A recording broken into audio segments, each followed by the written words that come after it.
You're listening to Two Girls, One Crossword. Hello?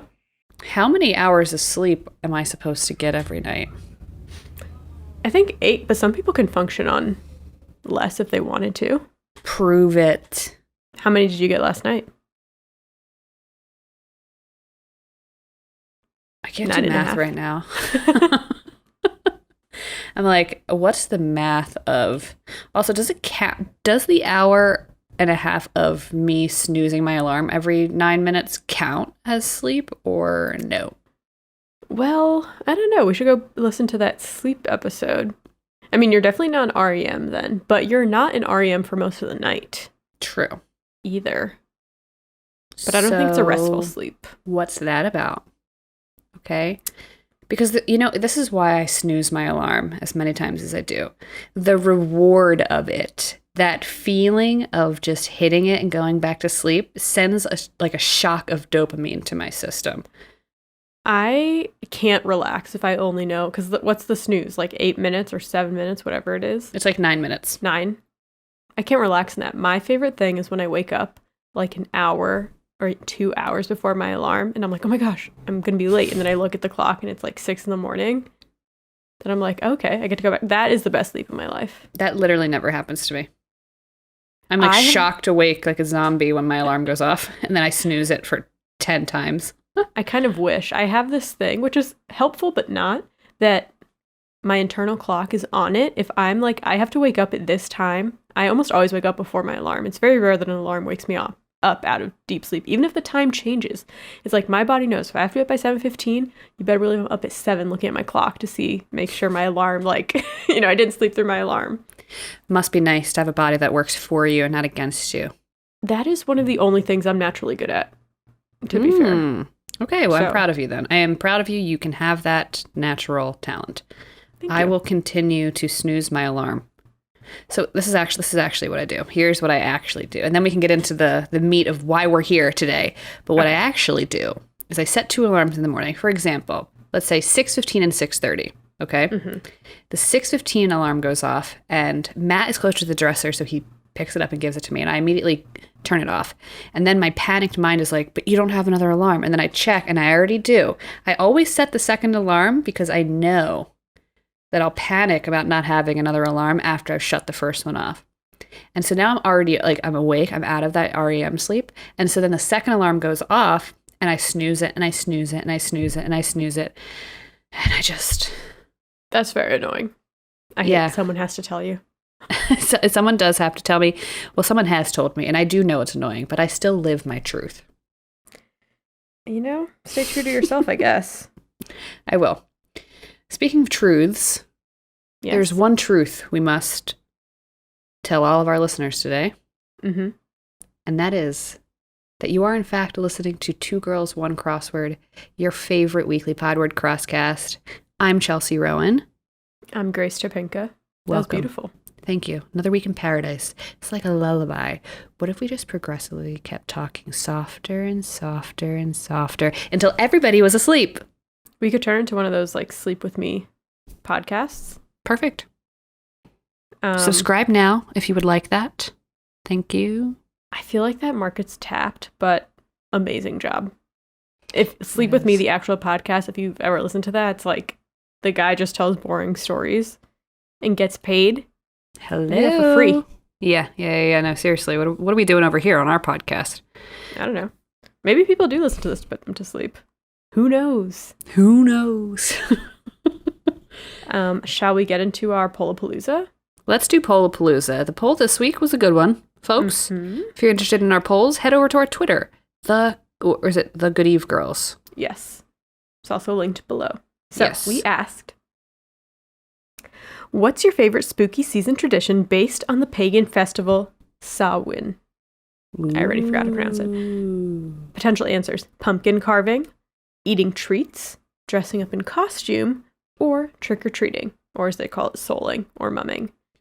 I thought it was kind of rude that no one voted for pumpkin carving, even though that was the catalyst to last week's episode. Mm-hmm, mm-hmm. So no one voted for that at all. In first place with 57%, we had dressing up in costume. Agreed. That's also my favorite. In second place at 29%, we had eating treats. And then at 14%, we had trick-or-treating. It's interesting to me that there are people who wrote trick-or-treating over pumpkin carving. Yeah. I mean, maybe they're thinking of when they were a kid. Yeah, maybe. I love pumpkin carving. Matt and I love to like debate what we're going to put on a pumpkin. I feel like we had a pumpkin carving party one year and you guys ended up just drawing on your pumpkins instead of carving them. Is that what happened? But I feel like there was a reason for that. I don't remember. Yeah, I think because you guys hate carving pumpkins or something. I think I that was the reason. No, I don't hate carving pumpkins. You just have the right materials and the right time. Oh, that was in 2019 when we all went to the pumpkin patch together. Remember that goat that was like up on that drawbridge? We thought he was going to jump. We thought he was going to jump, folks. This goat was... They had this weird contraption to feed the goats at this pumpkin patch thing that involved the goats like climbing up a ladder essentially and then walking across this tiny drawbridge that was really high in the air.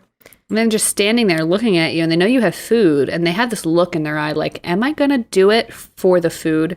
And we're just down there screaming like, don't jump. Don't. Your life is worth it. You know, that was Goats us. Are cute. They are. Honestly, I like everything or Halloween related. It was hard for me to pick, but I do love dressing up in costume. That's probably one of my favorite parts. And aside from the scary movies, I was like, scary movies isn't really Samhain related. So exactly. I only recently came into liking costumes, honestly. After meeting Grace, she's really into it, takes it seriously. And I was like, this is actually fun. The 2 years that Grace and I were kind of really close at work is when I finally started dressing up for real at Halloween. I did Velma one year and I did Sailor Moon the second year. Sailor Moon was a great costume, I just have to say. Yeah. Came out really good. Velma worked with my haircut too. Yeah, I had the perfect haircut for Velma that year, so it just worked. It worked out. You had to. Had to do it. But I think I didn't vote in the poll, but I would have voted for pumpkin carving or eating treats because I like eating. Pumpkin carving could have used you. I'm sorry. I'll be there next time, polls. I'm sorry. Well, the poll's closed, so. Too late now. Means nothing. It means nothing. What else means nothing? The life that we live. Everything. Everything means nothing. Okay. But on I guess that note? On that note, should we go into our hits and our shits? Yes, let's. Well, who should start? Who should kick us off? I don't care. Well, I can start. Okay. Cool. Have you been doing the USA Today puzzles? Because I know you said you bought I got the subscription. I haven't done any this week. This week, not that I need to explain myself to anybody, has been bonkers. So it's lucky that I even got as many crosswords in that I did this week. So, well, I was just going to say that in their September 8th puzzle, Last Stand by Zhao Sheen Bernakel, edited by Amanda Rafkin, 14 across, state sport of Texas. Rodeo? Yes. Baby, grab your cows, grab your horses, and sit on a hay bale. And rope those pigs. Exactly. That's official rodeo lingo. I was thinking it would be fun for you if you came across that, but I guess you didn't. So next time, I'm sure it'll come up again.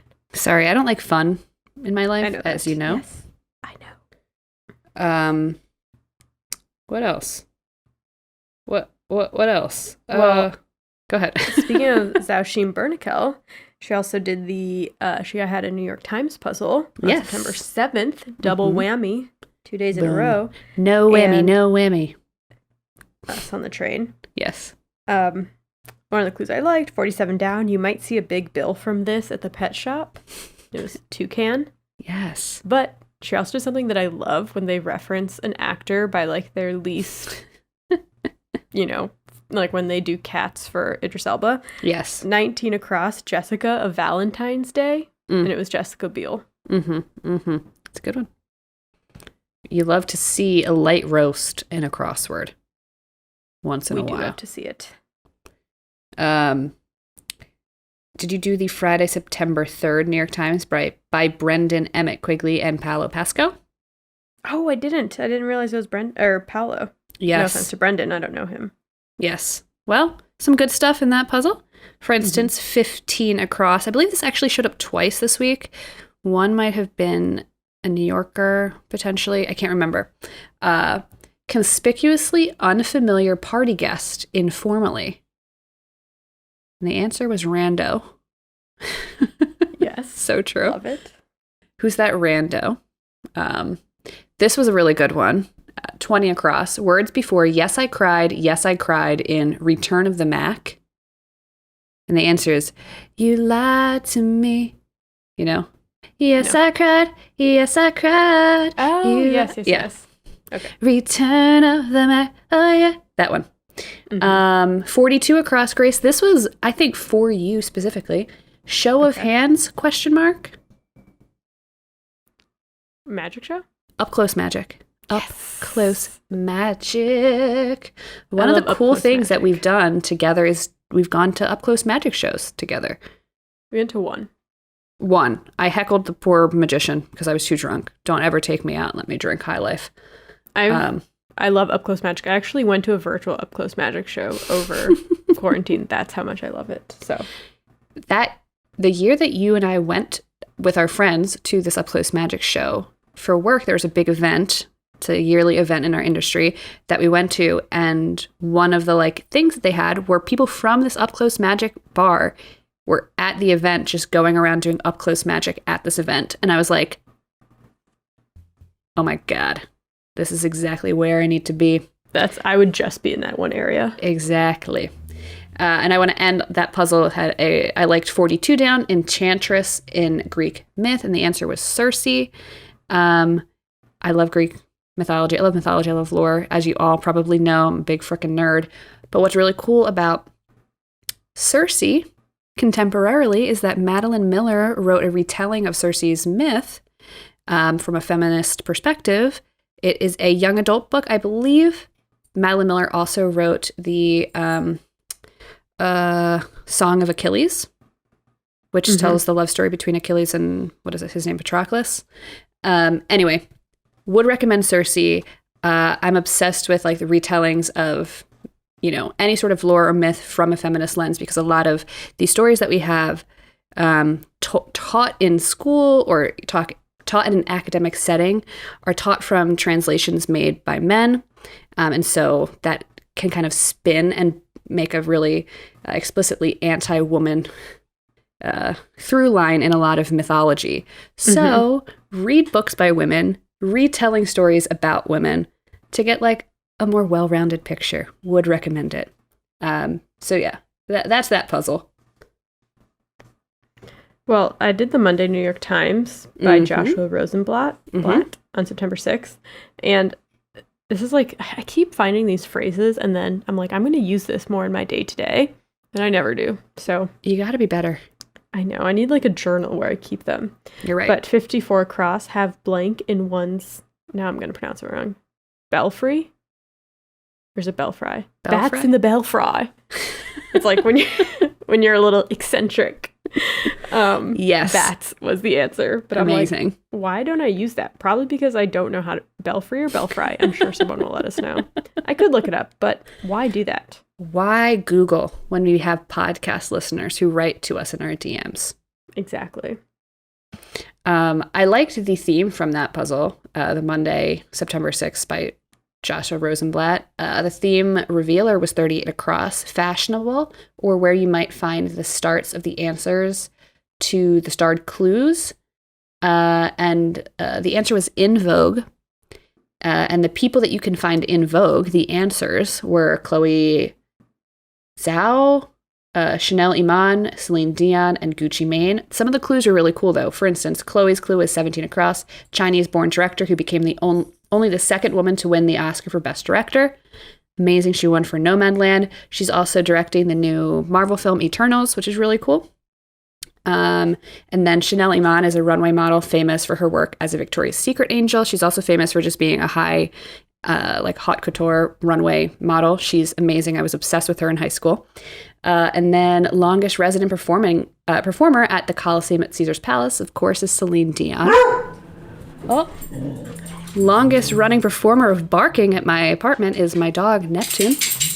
He loves Celine Dion. Can you blame him? Oh my God, he's running, he's thinking, and he's thinking. He's barking and thinking. If you hear him, I apologize. And then, of course, I got to talk about Gucci Mane, Atlanta rapper featured on Lizzo's Grammy-nominated Exactly How I Feel, Gucci Mane. Just like seeing some nice names in there, in the puzzle. Names that we don't see very often. True. You'd think Celine Dion would be more. You know who we see all the time? Alan Alda. Alan Alda was in every puzzle this week, I feel. And last week. Every single puzzle. Like if I ever have to create a stage name for myself, I'm definitely doing something with a lot of vowels so that I can be crosswordies. Hello. We don't want to miss an opportunity. So let's do some brainstorming. My stage name would be Aria. Oreo. But sometimes they like a little, like they like, you know, an L. I feel like Oldio, or Olio. Oh, yeah, Olio. Aria Olio. I'm going to be Gina with 2 E's, N-A. Uh-huh.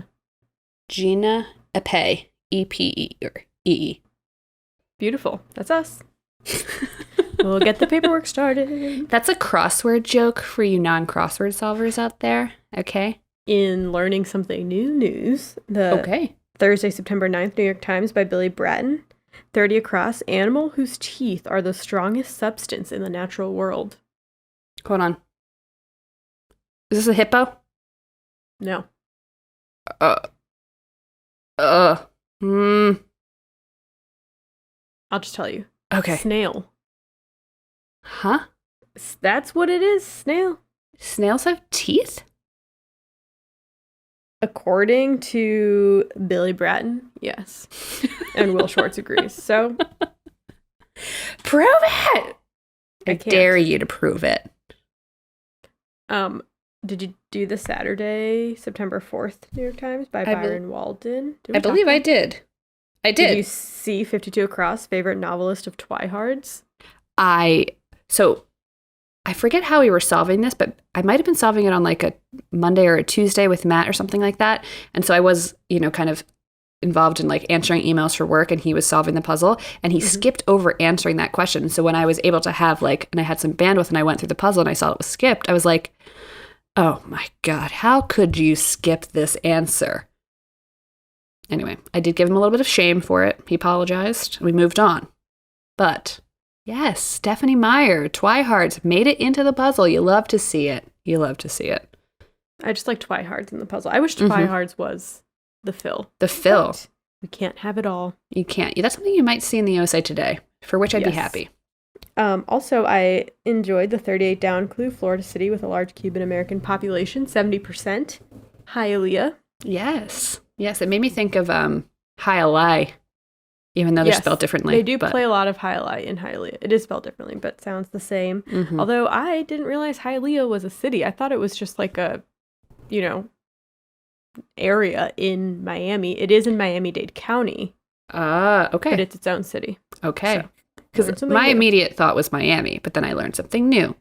Mm-hmm. There was a clue that really tripped me up on the Saturday. 6 down, access to a country club in brief, ? And the answer is UN membership, which now I get it. Yes, but I filled it in. I was like, unmembership. Membership. Unmembership. What the heck is an unmembership? I don't understand what that has to do with golfing, of course. And then I was like, oh, UN, you idiot. But that's all I got this week for my hits and my shits. Shall we flip the coin? Let's flip the coin, baby. I feel like it's been tails a lot recently first, so let's just send inner vibes to the coin heaven that I will go first this time. Okay? I'm flipping the coin now.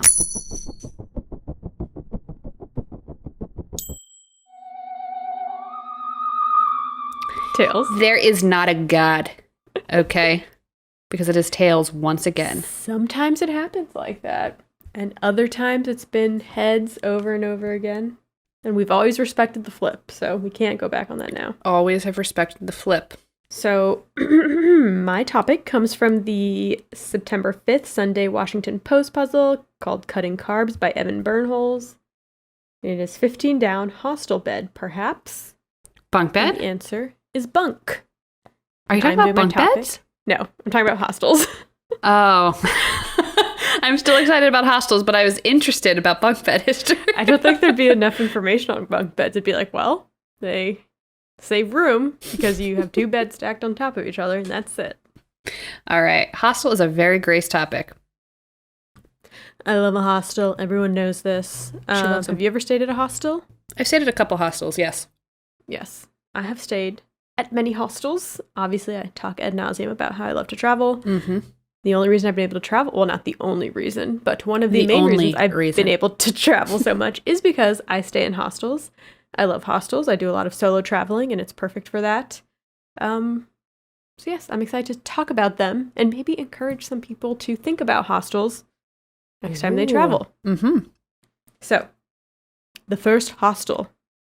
It starts back 1909 in Germany, and it has to do with a teacher named Richard Sherman. So, Sherman loved teaching class outside whenever he could, and he would take his students on trips, like field trips, where they would camp and be outdoors. But one day, on a camping trip in 1909, it started to rain. So, they ended up going to a school and asking them if they could sleep there, and the dean of the school said yes, you can use this classroom, and then a nearby farmer, I guess, helped make them some beds out of straw. So it was very cozy.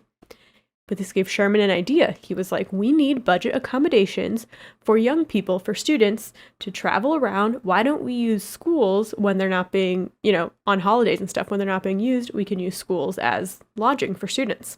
Amazing. In 1910, he wrote out his ideas, stating, quote, 2 classrooms will suffice, one for boys and one for girls.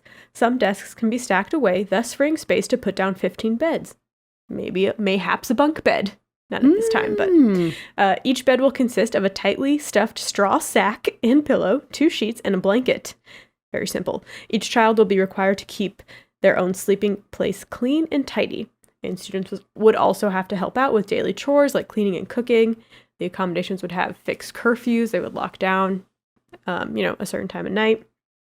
And then in 1912, he established the world's first youth hostel at Altena Castle in Germany. And the hostel still exists today.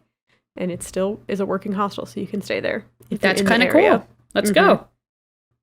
In 1919, he founded the German Youth Hostel Association. And by 1930, there were more than 2,000 hostels in Germany alone. Wow. So those youth hostels, I'm kind of confused because a lot of hostels today are still called youth hostels, but you don't necessarily have to be a youth to stay there. I'll get more into that later. Mm-hmm.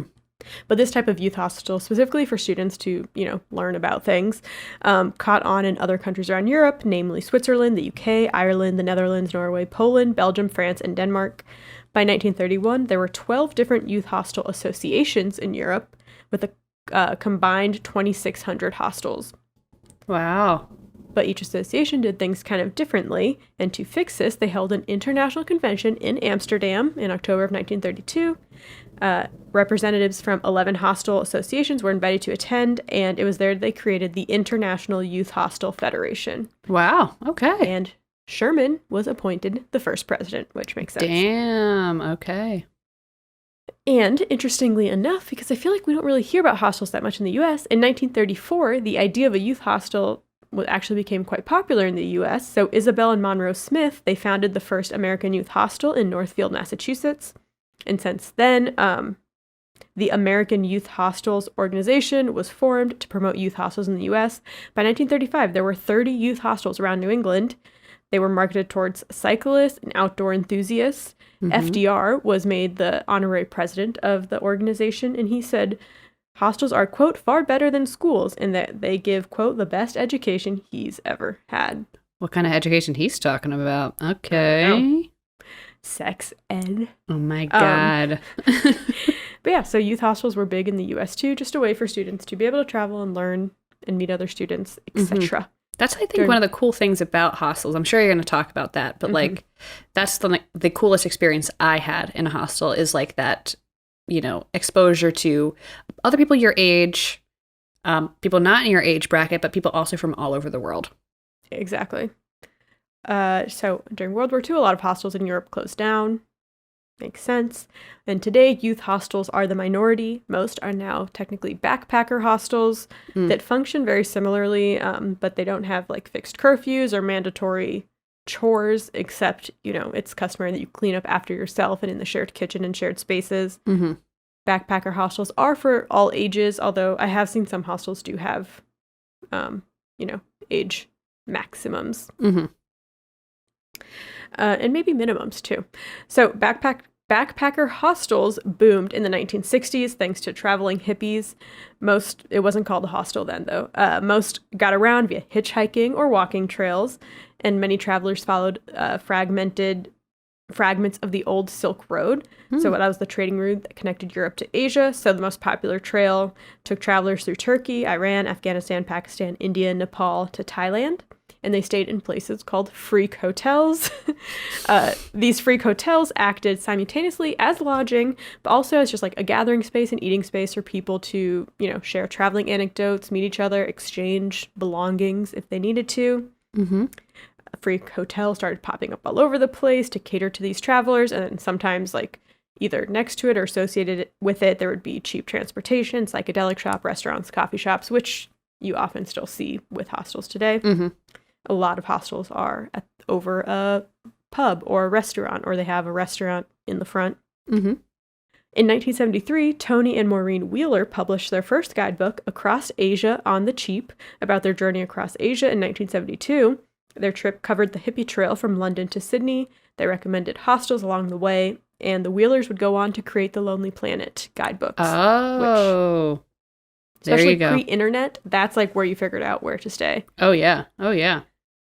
In the 80s, the term freak hotel was replaced by backpacker hostel, much nicer. Mm-hmm. Then, people started realizing like, oh, we can make money doing it. So there was like these independent profit-driven groups. They started to get into the hostel game, and they started offering some new amenities like private rooms, smaller rooms, like for 2 people. Because at this time, hostels, it would be like a 12-person room. Mm-hmm. Swimming pools, discos, meals. Mm-hmm. Base Hostel opened in Melbourne in 2004 and basically changed the game when they added a woman's only floor and a hotel-esque experience. If you book a private room, you would get TVs, toothbrushes, towels, etc. So then a lot of hostels started offering stuff like that too. Mm-hmm.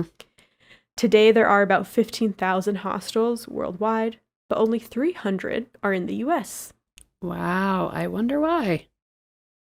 Well, the hostelhelper.com sought out to find out why. In their article, Why has the USA so few hostels? Big US hostel boom ahead? ? And they interviewed US hostel owners. Now, I have actually stayed in a hostel in Los Angeles, in Venice Beach, and me and my friends were the only Americans there. It was all foreign people because it's so normal in Europe to stay in hostels, especially if you're young, you're on a budget. But these are different quotes from different U.S. hostel owners as to why they think hostels aren't that popular in the U.S. Quote, until more recently, the travel culture in the U.S. was traveling with family, but families stay in hotels. Now that more young people are traveling and traveling solo, hostels are becoming more popular. Quote, I'd say the main reasons are no consistent public transport and our car culture. Cars are cheap as well as fuel. Hence, roadside lodging such as motels is a big deal. That's a big part of it too. In Europe, you can get to a bunch of different cities pretty easily by train. Not so here. Trains are extremely expensive. It's ridiculous how expensive a train ride is. Yes.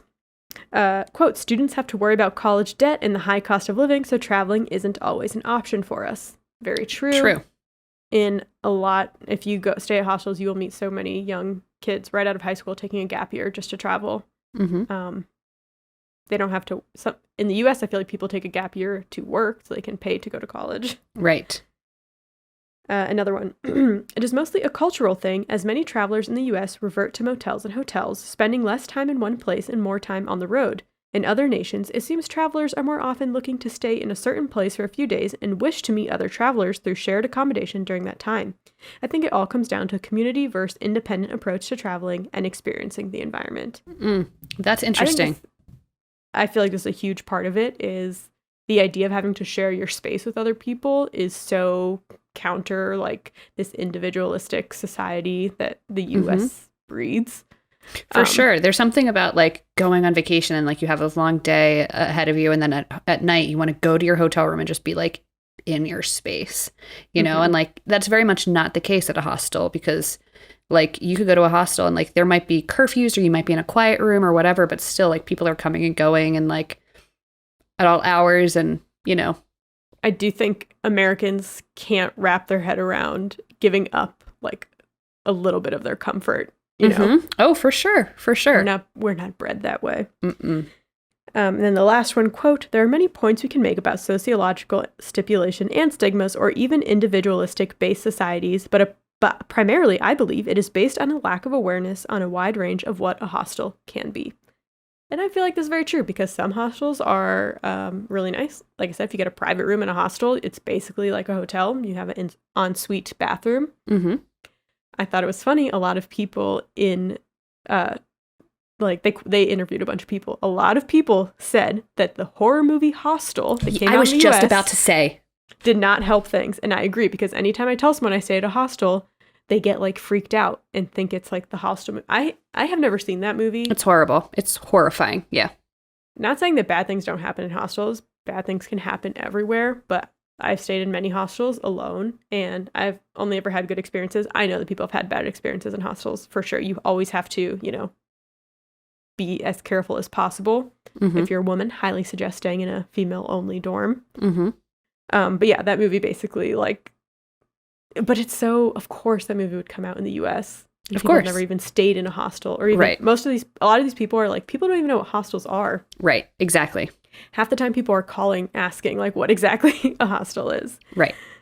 But yeah, hostels aren't for everyone. But if you are interested, but you're kind of nervous because you have no idea what to expect when you go to a hostel or how you're supposed to act or whatever, I'm going to give you a quick rundown of how you would book a hostel. And let's do it. If you've stayed in a hostel before, you're going to be like, yes, this is also obvious. But on TikTok, someone did a rundown of how to order at Subway and at Chipotle. And people in the comments were like, thank you, because I was always too nervous to go here because I didn't know like the rules on what you're supposed to do. There are people that have those kinds of anxieties, for sure. Yeah. So first, you can book like while you're there, which is what I used to do when I studied abroad. But I suggest booking online beforehand. I use hostelworld.com. I feel like that's the main one that people use. And you can specify everything there so you're not surprised. You can do like a 4-person room, a 12-person room, all women room, a private room, an ensuite bathroom. They should like give you all the information there. Obviously, the more private stuff is more expensive. Most hostels provide sheets. They used to not back in the day because most people would be traveling with a sleeping bag. But most of them provide sheets now, and they also provide towels. Sometimes you have to rent a towel for like €1, but they're a lot nicer than maybe, you know, your parents might think or preconceived notions. Just check their website to make sure. You put down a deposit when you book online, like a small percentage, and then you pay the rest when you show up and get the room. When you arrive at the hostel, you show them your passport, they scan it, they give you a key, and sometimes they will tell you, or they'll tell you where your room is, and sometimes they'll tell you the exact bed that you have. If they don't specify what bed you have, you just have to claim your own bed. So when you walk into a hostel room, if the bed is unclaimed, they usually will have the duvet cover like folded on top of the bed. So that means it's unclaimed.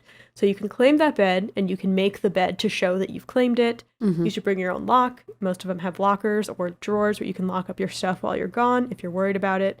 I've noticed that in the all women rooms, no one ever locks their stuff up. Most hostels have a shared living space and a shared kitchen. You can meet other travelers. You can get maps. You can sign up for different activities. So most hostels offer like walking tours or bar crawls or social events at night. Really good if you're traveling solo and you don't want to go to a bar alone. You can go to a bar with a bunch of people from your hostel. Always be careful, of course. There's also shared kitchens where I have found most hostels have free breakfast now, but you can buy your own food, keep it in the kitchen, make dinner. A lot of people do that. It's a good way to save money while you're traveling. They usually have lights out policies at 10. If you get back later than that, you just have to be quiet going into your bunk. Some people go to bed, you know, at like 8 o'clock. Some people stay out till 3 in the morning. There's people of all ages, mostly in their 20s. You can be a social butterfly, but if that scares you, if you don't want to do that, you can also not talk to anyone. I've had hostel situations where I literally did not speak to anyone, was in bed early every night, You don't have to party. You can tell if a hostel is a party hostel from their profile on Hostel World. So if you're looking for that, then you can look for that. If you don't want that, you can just look for a hostel that has like a quieter vibe. I've stayed in rooms with like 40-year-old women. I've stayed in rooms with a bunch of other solo travelers my age. If you stay in a private room with ensuite bathroom, it's basically like staying in a hotel. I was supposed to go with my mom to Austria, but then COVID happened, so we didn't. But the plan was to stay at hostels because she had never stayed in one before. And we were going to stay in a private room. It's more expensive than a regular like shared room, obviously, but cheaper than a hotel. It's basically the same, just no room service. Exactly. So that's my tip. That's how you stay at a hostel. Any Americans out there? For anybody scared. Yes. Yeah. They're actually, it's a really interesting way to experience like that particular city's like youth culture, I think, as well.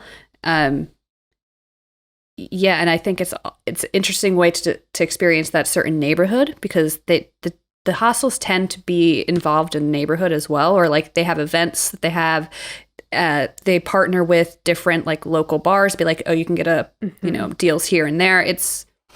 And the people that work there are from that neighborhood too sometimes. So yes, or they're people who aren't from that country, but they want to like live in that country for free, and they get a job at the hostel and they live there. But hostels are huge now on like that's part of it, is making people feel like they have someone, it's the social atmosphere, not necessarily party, but like they offer a lot of tours, and the people who work there gave me a lot of information. Sometimes I go on trips, I don't even plan what I'm doing. I'm like, I'll just figure it out when I get to the hostel. They'll have like all the information I need. Right. So amazing.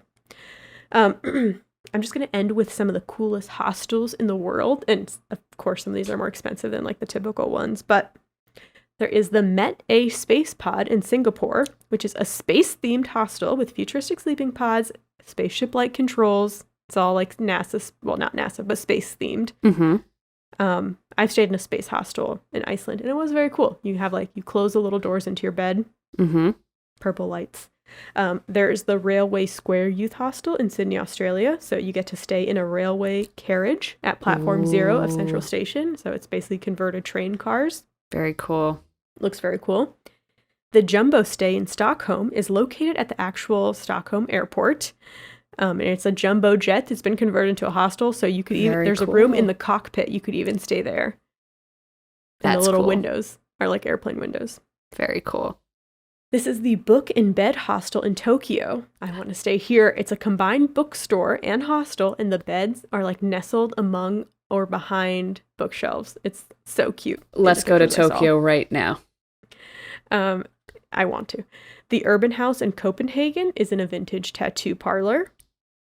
The Sant Jordi Sagrada Familia is a skateboarding themed hostel in Barcelona with a half pipe in the common area. And amazing. If you've been to Barcelona, you know that area is like a huge for skateboarding. Clink 78 is a former courthouse in London that's now been turned to a hostel, and you can even stay in the jail cells. Ooh. Clink is a like brand. You'll if you look at hostels, a lot of them have similar names. I've stayed at Clink Nord in Amsterdam, and it's an old science laboratory that has been turned into a hostel. It's huge. Very cool. It's so cool. And you have to get there you take a ferry from downtown Amsterdam. The ferry's like 3 minutes long and it runs 24/7, but this laboratory is like on an island. And I remember one night it was like super foggy, and I was like, I guess I'm just going back to my hostel now, like across the ferry so cool. to a science lab. So yeah, that's all I got on hostels. Ooh. Highly recommend. I sadly have only stayed in 2 hostels when I was 18 years old. When I was studying abroad. Both very cool, both very different experiences. The one in London was like an 18-person room, and it was like a triple bunk situation. So there was 3 beds. Stacked. Yeah. I've stayed in one like that in Amsterdam, and I was like, I was like on the top bunk. It's like, I cannot be climbing up to this 3rd. I was young and I was not drinking, so I was climbing up to the 3rd. I had a serious food poisoning that night, and let me just say, I may or may not have busted open a bathroom door on a poor man also struggling. It happens. And I met a girl from Ireland there. She was really nice. She was studying at Trinity. It was kind of cool.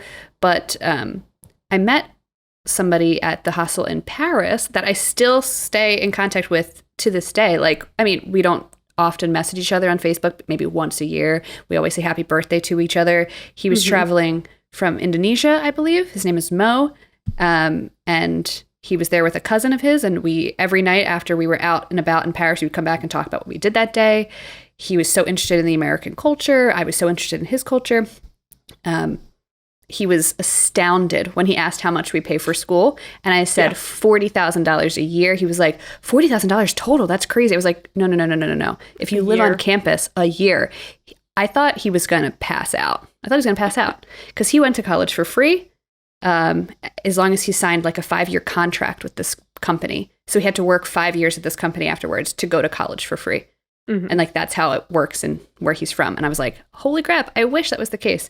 But that's one of those interesting experiences that you can have at a hostel. Like, you can still stay in contact with people that you've met from all over the world.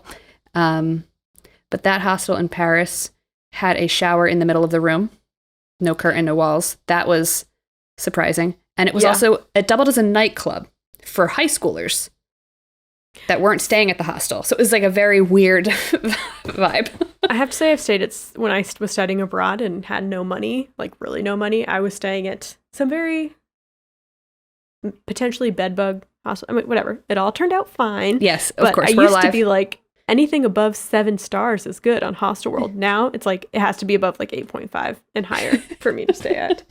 And also, back when we were in college, I feel like online hostel information was not as great as it is now. 2010 is when I was booking my hostels online through a shoddy Italian internet connection. I was lucky I found hostels, I think, let alone made it out. Definitely, you know? We used to just go and like go to the front desk, be like, do you have beds open tonight? Which is, I'm sure how it used to be. But yeah, now I book everything ahead of time. Hostels are also nice because you can pay like an extra $2-3 and it's totally refundable. So yes, it is. If you want to change your plans, you can do that. But yeah, I've had great times. I've met so many people that I now follow on Instagram, and I don't talk to them anymore. But it's good to see, what they're doing, what they're up to.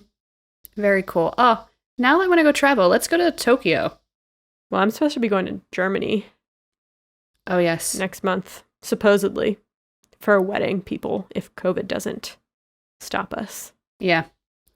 Well, after the COVID times, when we can actually do real traveling without many consequences, I would love to do Asia. That's one of those things. You did Vietnam, right? And you were there for 2 weeks. I went to Nam for 2 weeks. It's one of those things. Yeah. Like, if we go over to Asia, I definitely want to be there for a longer time and hopefully maybe see 2 countries or 2 cities rather than just one or something, Yeah. But that's a talk for another day, another dollar. We'll see. Once this, global plague is over. Yeah. We'll see what we can do. We'll see. So that moves us into my topic. I got my topic from the Wednesday, September 8th New Yorker by Patrick Berry. 14 across. Active ingredient in fireworks. I was going to do fireworks as my topic, and I looked into it a little bit, and then I switched to hostels. Ooh, I thought this could be something that you would do. So, anyway, the answer to this clue was niter, and I'm not talking about niter, I'm talking about fireworks, and let's get into it. There's a couple topics I was looking at this week, but I wanted something a little lighter because it's been a little bonkers, so. Yeah, I'm excited to see what you do with this. Okay, so as most of you probably know, fireworks are a pyrotechnic explosive device used for entertainment purposes, of course.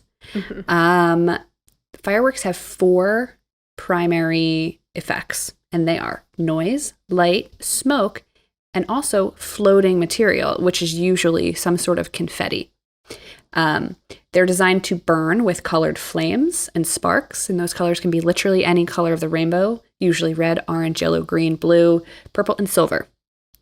And interestingly enough, fireworks are related to another topic that I covered way, way long ago, episode 34, 4 Inventions and a Funeral.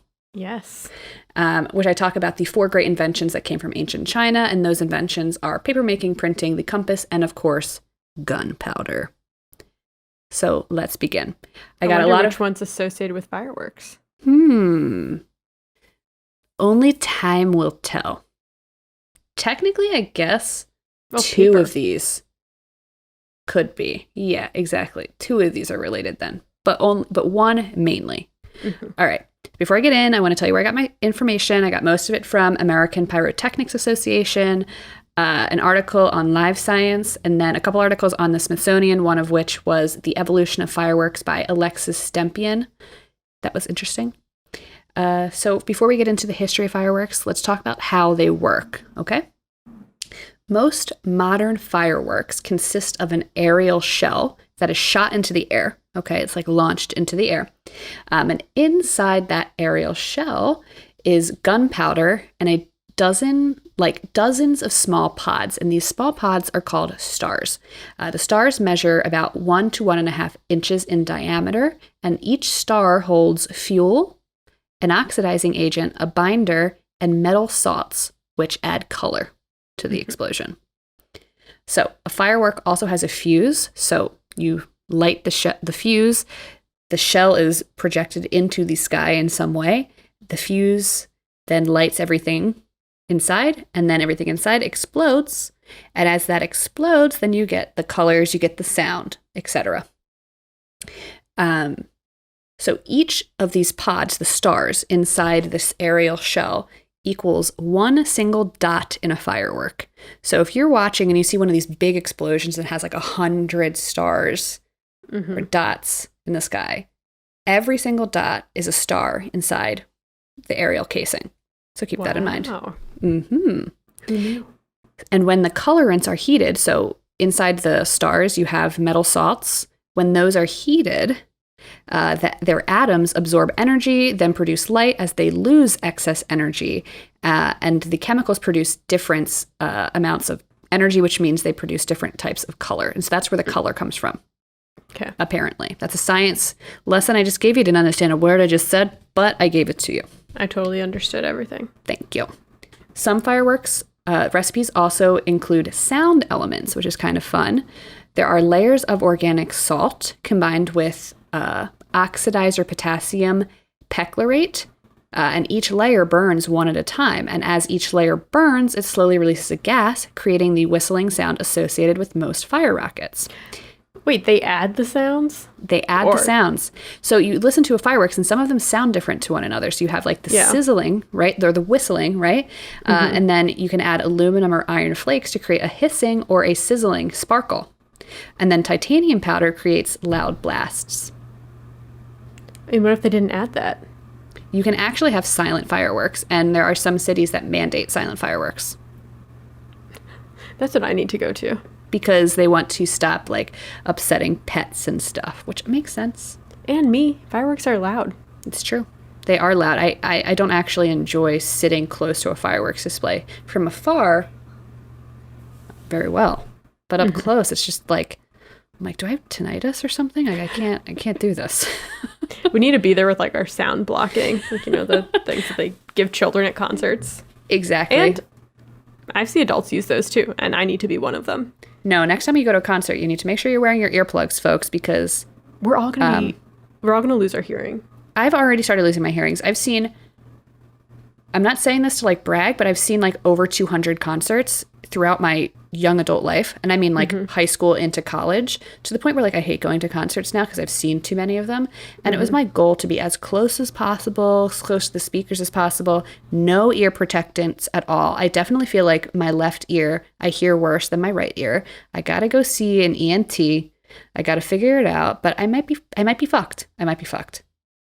Well, we'll buy matching headsets and then we'll look cool. Perfect. We should get like neon ones that kind of light up and they're fun. Oh yeah, we can have fun with it. We can have lots of fun. You can have lots of fun when you're being safe. That's my motto. She actually has that tattooed on the back of her arm. Ask her to show it to you sometime. Okay. Now we've talked about ear protection. Let's talk about where fireworks come from. Like I mentioned before, fireworks are connected to the four great inventions from ancient China, the most important of being, not the most important of the four inventions, but the most important related to fireworks being gunpowder, which of course takes us all the way back to ancient China. The first, quote, natural fireworks were actually bamboo stalks that when you throw them into a fire would explode with a bang, because when you heat a piece of bamboo stalk, there's hollow air pockets inside the bamboo that would heat up and explode and pop. Oh, so it creates those bangs. We used to throw soda cans in the campfire, and they would also explode. Yes. So, we can do natural fireworks even to this day. Then comes the discovery of gunpowder during the 9th century. Listen to episode 34 if you're interested in learning about the discovery of gunpowder. Chinese alchemists were actually not searching for gunpowder. They were searching for the elixir of immortality, and they happened upon a death powder instead. Mm-hmm. And then, the discovery of gunpowder led to the inventions of certain weapons like fire arrows, naval bombs, fire lances, hand cannons, explosives, and therefore fireworks. In the early days of fireworks in ancient China, gunpowder would be poured into hollowed-out bamboo sticks, forming the first man-made fireworks. And then eventually stiff paper tubes, paper tubes, eventually replaced bamboo stalks. And instead of throwing the tubes in the fire, people would add their fuses made out of tissue paper. You could still throw it in the fire if you didn't want to have tissue paper fuses, because paper was expensive back in the day. So paper fireworks were used in ancient China to scare away evil spirits or to celebrate weddings and births. You could either throw it into the fire or you could blast them into the air. There were no added colors, so basically a fireworks show is essentially just a series of small, orange, noisy explosions. That's basically what it is today. That's basically what it is today. It's more complicated. It's a little more complicated, but if we just, bolts and nuts, soup and nuts, what's the saying? It's basically just soup a bamboo. Nuts, yeah. It's basically just a bamboo stick in a fire. Okay? Yeah. By the 10th century, the Chinese were beginning to attach fireworks to arrows, which could be shot at enemies. And then within the next 200 years, fireworks were honed into rockets that could be fired at enemies without the help of an arrow. Okay? So fireworks and machine weaponry, war weaponry, they're all interconnected. Makes sense. Inevitably, violence, fire and war and death.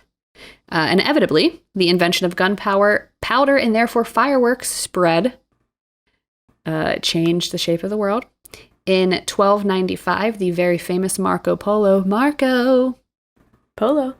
there he is, brought fireworks to Europe from Asia, though apparently Europeans had probably already seen gunpowder. They'd probably already seen fireworks during the Crusades.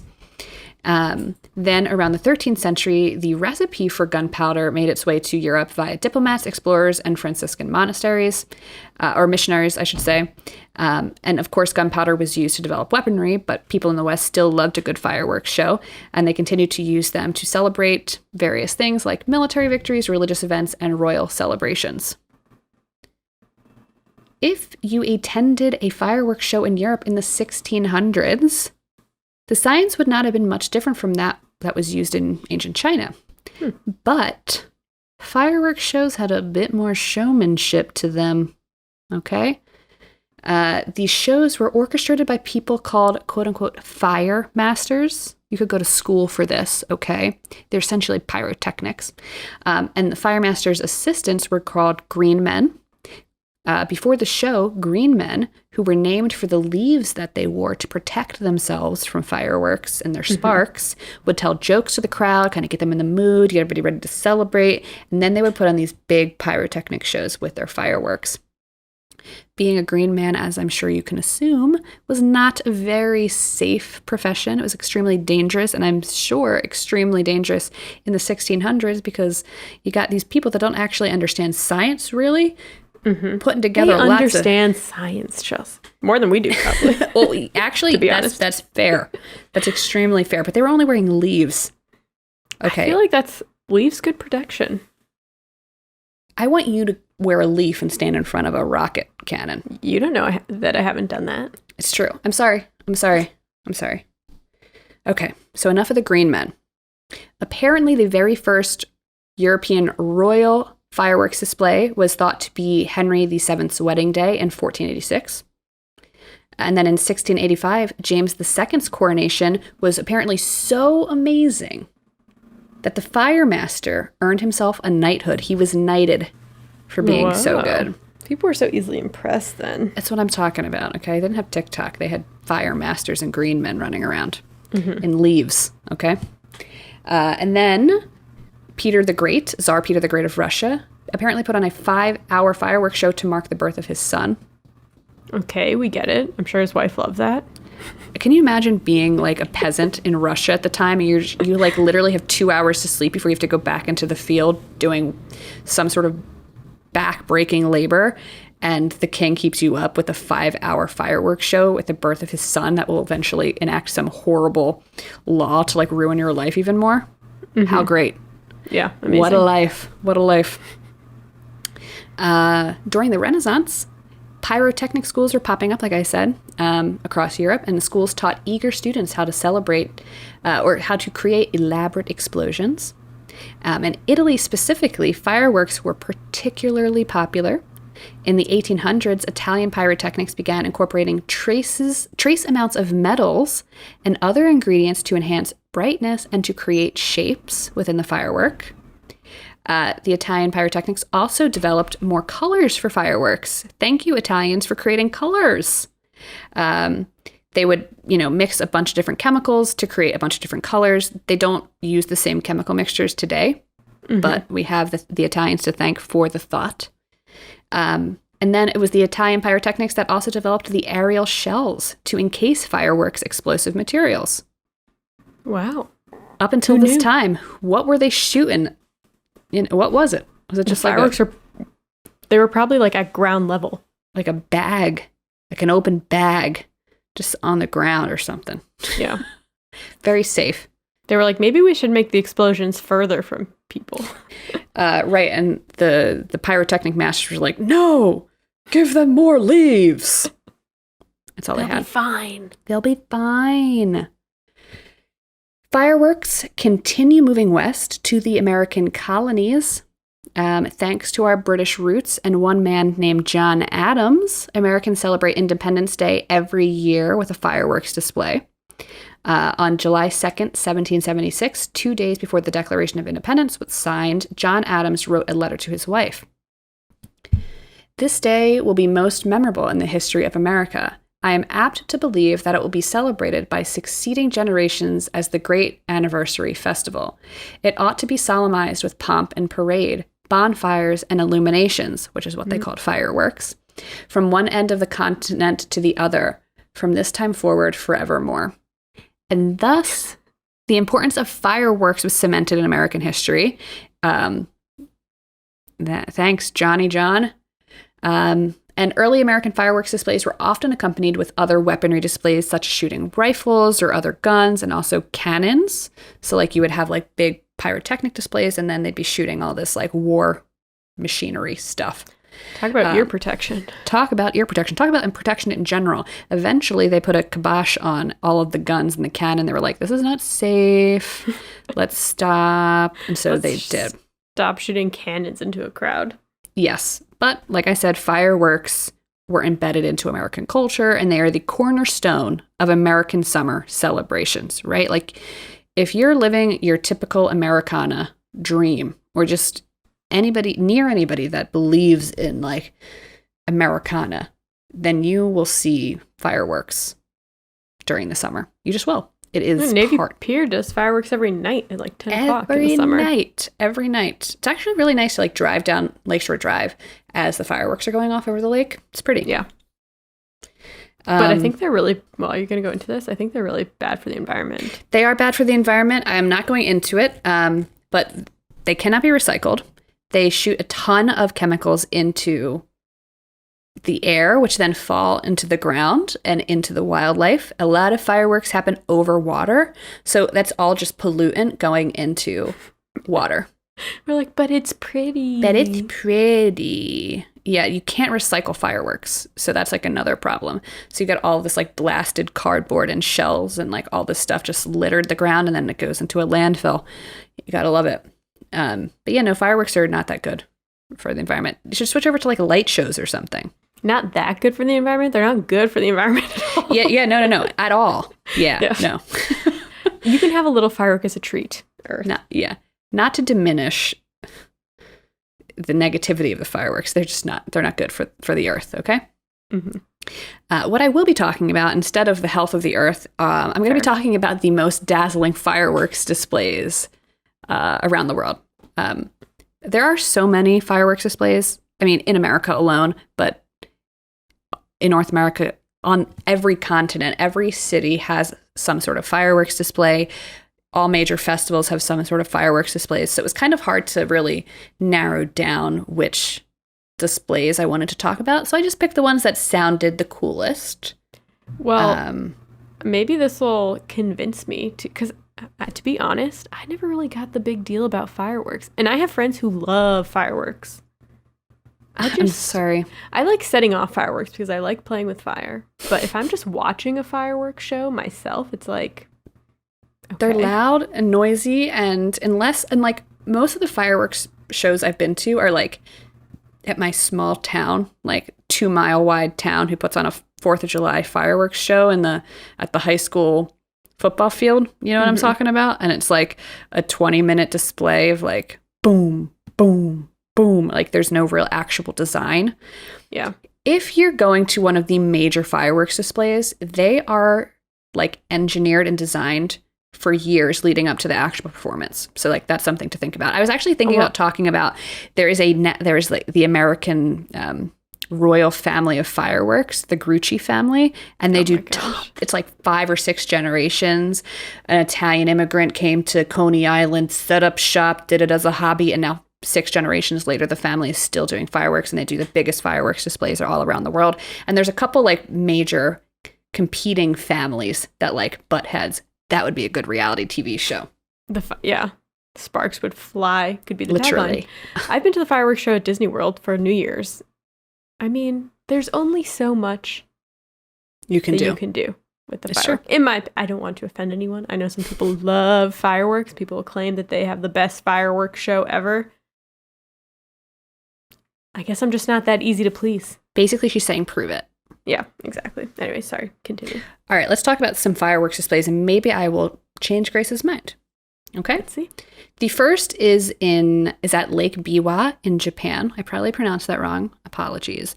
And the reason I included this is because it sounds really pretty, and the lake that it's at is really pretty. So, Lake Biwa is Japan's largest lake, and they have an annual festival there that features more than 10,000 fireworks over harmonizing water jets. So they like synchronize the fireworks with the water jets over top of the lake, which is kind of nice. And it can draw in crowds of over 350,000 people. It's huge. Damn. Okay. I'm trying to figure out which one that I want to end on. All right, I'll talk about this one next because I know which one I want to end on. Okay. One of the most famous and most watched fireworks displays is the displays at the Burj Khalifa in Dubai for New Year's Eve. You can watch it online if you can't be there. If you can't purchase tickets to actually be inside the Burj Khalifa, you can just go to like the mall across the street and watch from there. We should watch it online this New Year's. We should. In 2018...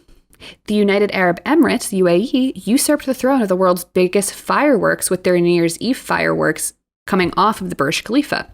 It was 2,200 pounds, and it was launched from a 15,000-pound mortar cannon, and it set the Guinness World Record for largest firework ever. Whoa. I don't know what that means. Those are just numbers. You're throwing numbers at me, babe. I can't picture it. How do you picture my mind can't conceptualize 2,200 pounds of fireworks? I feel like they're all 2,200 pounds. Sure, that makes sense. So then everything is Guinness World Record. Okay. Then we'll talk about this one. Thunder over Louisville is the annual kickoff event of the Kentucky Derby Festival. It's an air show and fireworks display in Louisville, Kentucky. It's generally held each year in April, about 2 weeks before the first Saturday in May, also known as Derby Day. Mm-hmm. It is one of the largest fireworks displays in North America. It boasts over 650,000 spectators, which is something like 4 times the attendance of the Derby itself, or something crazier than that. It's just like Huge.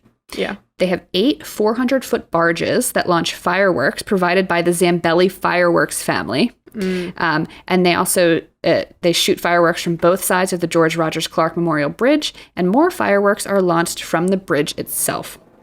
And an economic study conducted by the Derby Festival determined that thunder over Louisville generates more than $56 million for the local economy. But how much does that fireworks show cost? Fireworks ain't cheap. Fireworks are not cheap. Great point. The pictures from Thunder over Louisville are really pretty. But it's all over water. So all that stuff's going in the water, folks. Yeah. It's all going in the water. Don't drink the Louisville water. I don't actually know if that's true, but just keep that in mind. Noted. This is the cool one. I mean, they're all kind of cool, but this is the really cool one. Okay. Right now we're going to be talking about Taiwan's Yanshui Beehive Firework Festival. 15 days into the Chinese lunar calendar, on the evening of the Lantern Festival, the district launches millions of fireworks directly into eager crowds. Into them. Oh my God. Okay. Thousands don motorcycle helmets and protective gear.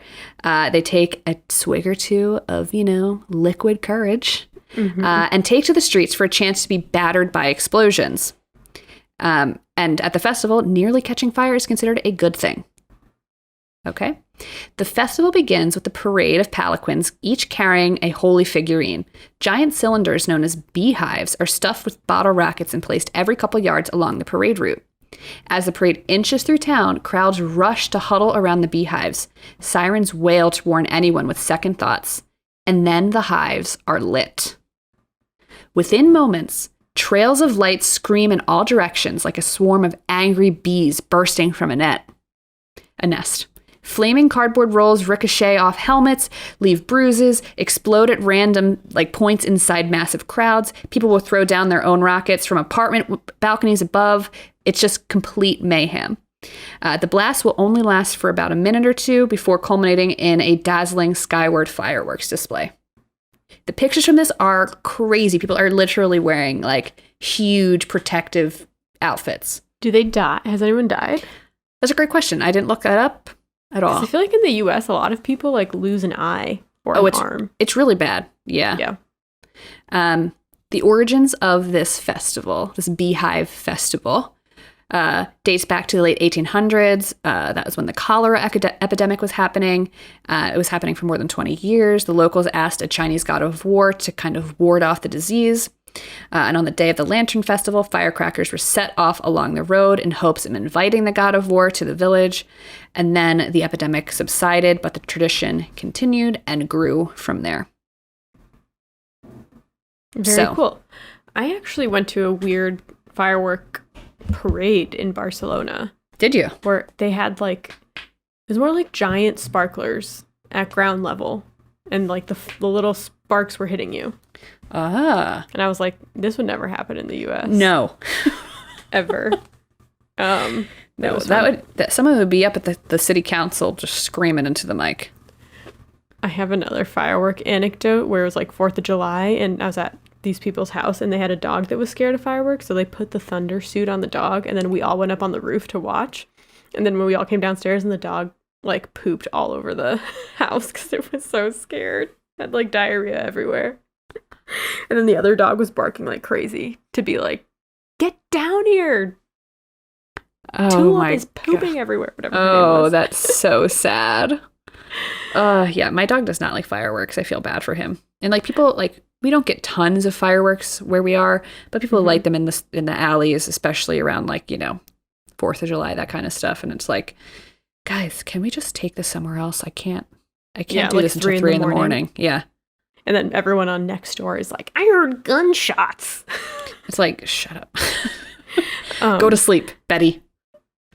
Well, luckily Peanut's gone. She used to be scared of fireworks. Now she's deaf, so she can't hear Win-win. anymore. Yeah. Mm-hmm. Perfect. Win-win. Well, I kind of want to see a fireworks show just to rule out whether or not I like them. Just to double make sure. Just a double, triple check, Okay, well, we'll look in the firework events around Chicagoland area. Maybe we can find one. Perfect. You love to see it. You love to hear it. With our special things. Yes. Custom-made protective earwear coming to you soon. That would be our first merch that we ever make. Yeah.